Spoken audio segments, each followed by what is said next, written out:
আপনারা তো শুনেছেনই যতটুকু। এরপরে আমরা সেখানে যাই, যাওয়ার পরে সেখানে আমরা জানতে পারি, সেখানে ওয়াসা এবং সিটি কর্পোরেশনের ইঞ্জিনিয়ারদেরকে আমরা খবর দিই, তারা আসেন ম্যাপ নিয়ে।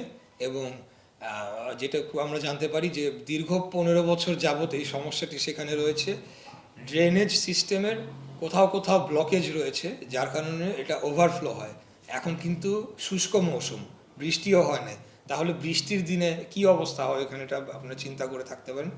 তো তারা সেখানে প্রায় 10-12 দিন যাবৎ ননস্টপ কন্টিনিউয়াস কাজ করে চলেছে।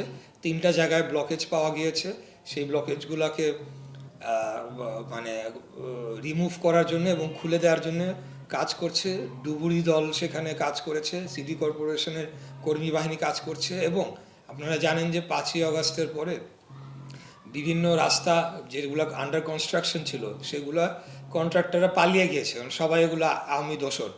তো প্রায় 1.5 কিলোমিটার দূরে একটি রাস্তা, যেটার সাথে ওই ড্রেনেজের, ওই স্বামীবাগের ওই ড্রেনেজের সংযোগের বিষয় রয়েছে। তো সেই রাস্তার কাজটি সাথে সেই প্রবলেমেরও একটা সংযোগ রয়েছে। তো এখন আমরা সেই কন্ট্রাক্টরকে খুঁজে বের করে চেষ্টা করছি যে কাজটি সম্পন্ন করানোর।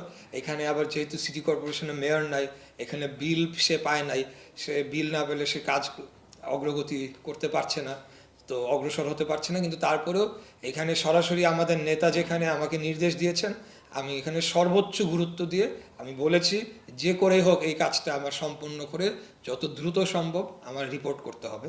এবং সিটি কর্পোরেশন, ওয়াসা এবং সেই কন্ট্রাক্টররা, এখন আমি জানতে পেরেছি যে তারা চেষ্টা করে চলেছে দ্রুততম সময়ের মধ্যে কাজটি সম্পন্ন করার জন্য। এটার জন্য আমি যমুনা টিভিকেও ধন্যবাদ দিতে চাই যে আপনারা এটিকে আইডেন্টিফাই করেছেন, যমুনা গ্রুপকে। Thank you.